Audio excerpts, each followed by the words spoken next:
Ano ba ang pinagkaiba ng PLDT ZTE modem router sa Converge ZTE modem router? Maswerte ka ba kung PLDT ZTE modem router ang gamit mo? Or mas maswerte ka kung Converge ZTE modem router ang gamit mo? In terms of UI mga ka-IT, mas friendly kaya ang PLDT ZTE sa Converge ZTE? Sa features naman, mas astig kaya ang PLDT ZTE sa Converge ZTE? Umpisahan po natin sa modem routers hardware. Pareho po silang F670L model mga ka-IT, pero may konting pagkaiba sa hugis. Medyo flat po ang sa Converge at medyo may curvy naman itong si PLDT ZTE. All are in white colors. How about naman po sa full admin? Both modem routers po mga ka-IT are accessible naman po ang full admin account. For the credentials, check nyo lang po sa description box. Both has one configuration na kung saan dito po nyo pwede enable or disable ang NAT. Change IP type, change IP version, IPv4, IPv6, or dual stack. Dual stack po mga ka-IT, ibig sabihin you are using both IPv4 and IPv6. Nandito din po ang VLAN ID. Pareho din po itong merong built-in firewall. Dito you can enable, disable firewall, adjust the firewall level. You can also enable and disable SIP ALG sa ALG settings. Both ay merong DMZ and port forwarding features. Parental control. Dito po medyo advance yung PLDT ZTE modem router mga ka-IT.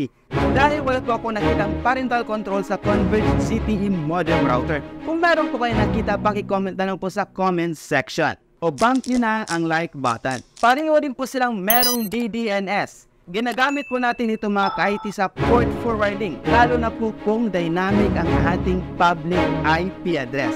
Which nakaramihan sa residential plan ay dynamic naman po talaga yung public IP address po natin.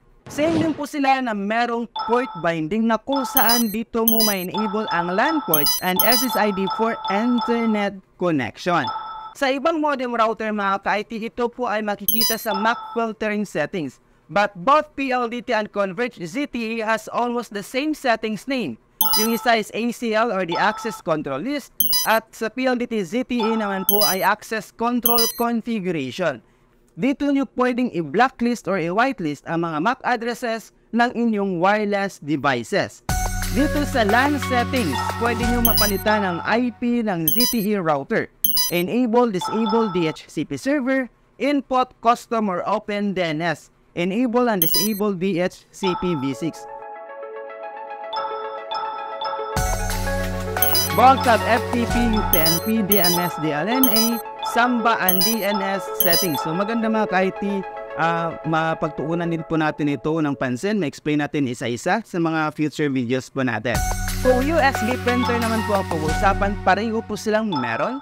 PLDT ZTE has MAC anti-spoofing. I'm not sure yan po talaga mga ka-IT if it is really effective as the name suggests. To prevent MAC address spoofing, maybe this will prevent ARP. Not sure lang. So wala din po ito sa Converge ZTE. Wipe settings, pareho po silang meron. Both ay meron din po system management kung saan makikita ang reboot, reset, upgrade, backup configuration, restore user configuration, USB backup, and USB restore.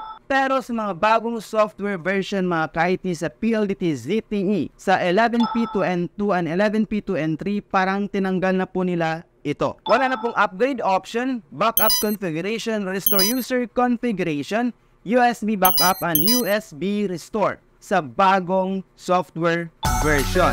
Account management, na kung saan dito po niyo pwedeng palitan ang admin password.